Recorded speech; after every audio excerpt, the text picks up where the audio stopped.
L'histoire du Centre Coiré, c'est l'histoire d'abord d'une sorte de lot de consolation où Alexandre Coiré, qui était candidat pour un poste de professeur au Collège de France, pour une chaire d'histoire de la pensée scientifique, et qui était très soutenu par des gens de l'école pratique des hautes études, puisque ça s'appelait comme ça à l'époque, et même la 6e section, la sciences économiques et sociales.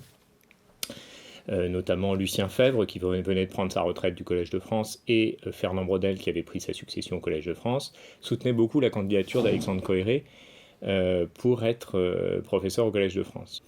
Et puis, cette candidature a échoué, c'est quelqu'un d'autre qui a été élu, c'est Martial Guéroux.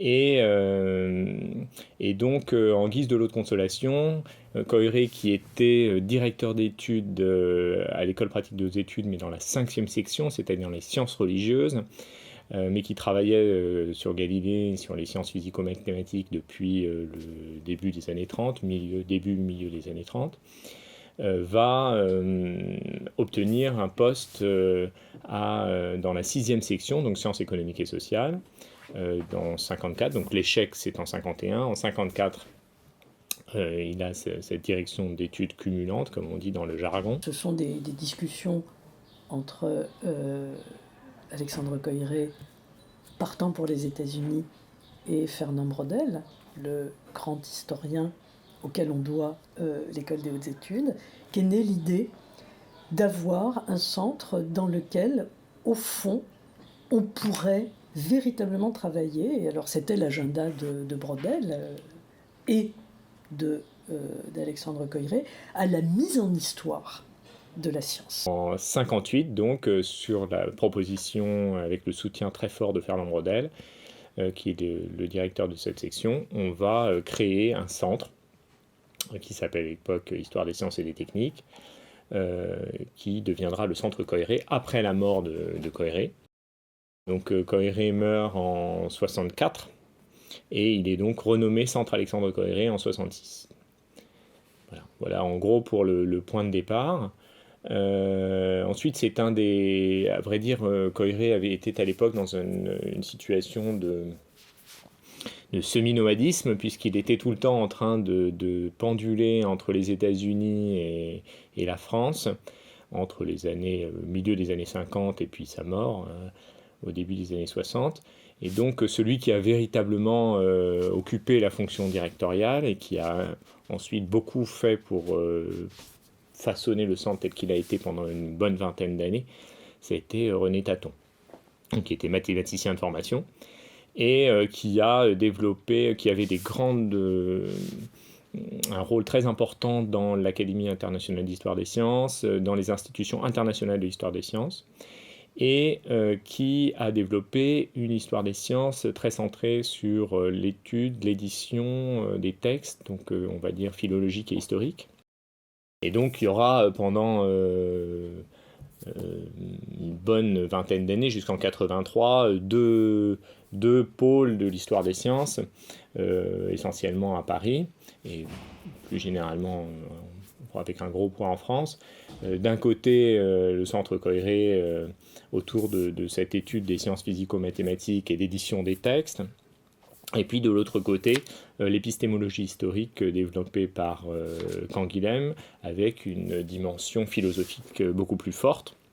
Donc ça dure pendant une vingtaine d'années jusqu'en 83, avec donc une dominante sur les thématiques physico-mathématiques, et avec un tandem à la direction, René Taton et Pierre Costabel. Donc tous les deux qui étaient agrégés de mathématiques au départ et donc qui étaient venus des mathématiques vers l'histoire des sciences. Donc ça a donné un certain profil à l'histoire des sciences telle qu'elle était pratiquée au Centre Coiré, qui a duré déjà pendant tout le temps où ils ont exercé leur fonction directoriale, mais encore après, évidemment, puisque leurs élèves étaient ensuite en poste, etc.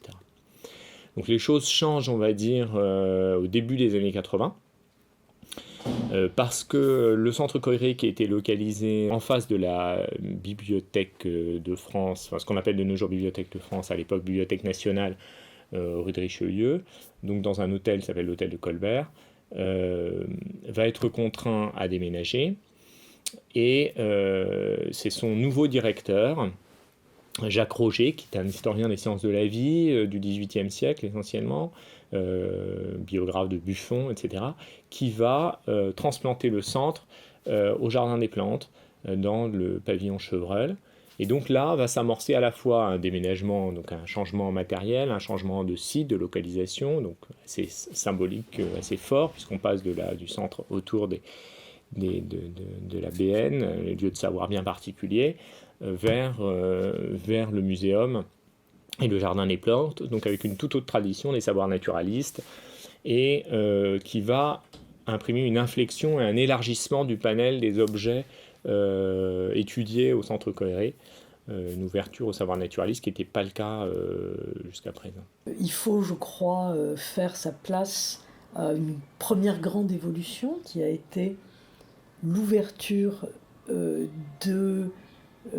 objets de recherche du Centre Coéré des sciences de la nature vers les sciences de l'homme, puisque très vite les relations avec le Muséum d'histoire naturelle ont permis de mettre la question de la nature des collections au cœur des questionnaires.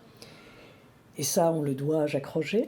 Ça, c'est ce qui domine beaucoup dans l'élargissement des années 80, qui est aussi marqué par autre chose, qui est l'émergence de l'histoire des sciences humaines, qui commence à se cristalliser en France, où là aussi un certain nombre de chercheurs du Centre Coéré vont avoir un rôle assez crucial.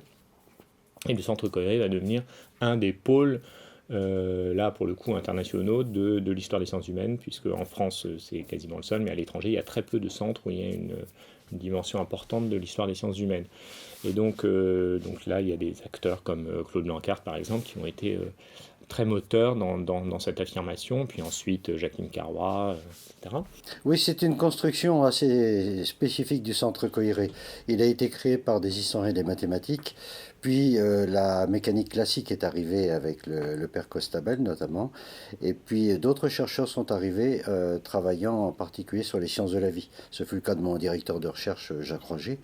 Et à partir de ce moment-là, dans les années 1980-90, on a commencé à créer un groupe, sinon un groupe informel, mais en tous les cas un groupe de chercheurs intéressés à l'histoire des sciences sociales, l'histoire des sciences humaines en général, qui n'étaient pas communément admises dans l'histoire des sciences à cette période, et qui se sont trouvés installés très, très naturellement dans le Centre Coéré, un peu comme la terminaison d'une pyramide qui bouclerait la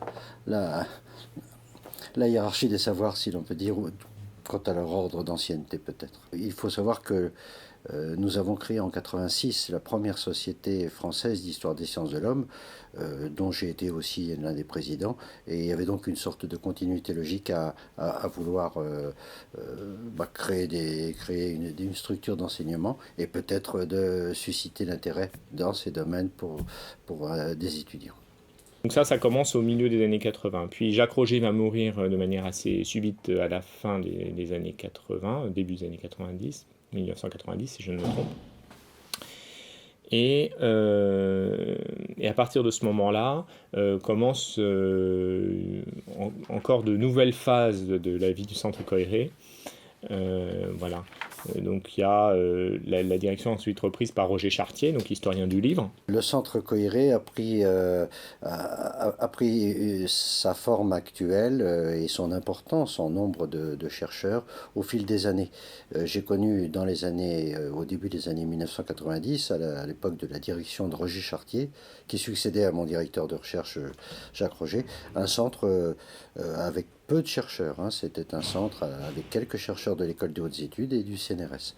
Et le centre a pris en importance numérique et en volume aussi d'objets de recherche durant les années 1990. Je pense que le troisième grand moment de cette histoire, c'est comment, avec l'arrivée de ce qu'on appelait les Science Studies, fabriqués dans les mondes anglophones, entre l'Angleterre et les États-Unis, mais aussi en France, autour de Bruno Latour, la manière de penser à l'histoire des sciences a été bouleversée. Et il me semble que dans les 20 dernières années, à partir de la direction de Dominique Pestre en particulier, c'est cet ajout de perspectives épistémologique dont le Centre Coiré a été le porteur. Donc après Dominique Pestre prend la direction Jacqueline Carrois.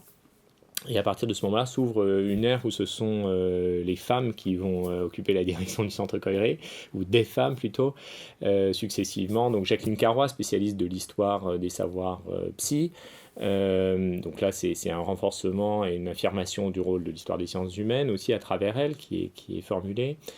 Puis Jeanne Pfeiffer, historienne des mathématiques, et qui travaille aussi beaucoup sur les périodiques savants. Et puis maintenant Antonella Romano, qui après avoir travaillé sur l'histoire des mathématiques, travaille sur l'histoire des savoirs missionnaires et qui fait entrer par ce biais à la direction un des autres aspects très importants de la recherche au Centre Coiré, qui est l'histoire transnationale des savoirs, puisqu'elle travaille beaucoup en interface avec l'histoire globale, en travaillant sur l'histoire des missions et des savoirs missionnaires à l'époque moderne. Donc on a là une autre dimension aussi du Centre Coiré qui est mise en exergue par cette direction, qui est donc cette histoire transnationale des savoirs qui fait partie des nouveaux grands pôles de la recherche en histoire des sciences et des savoirs à l'échelle internationale pour le coup. Donc c'est une histoire qui est faite de tradition, mais c'est une histoire qui est aussi celle de la mémoire de ce qu'est l'histoire des sciences en France aujourd'hui. Il me semble que l'histoire du Centre Alexandre Coiré, c'est l'histoire de l'évolution d'une communauté dans les 50 dernières années.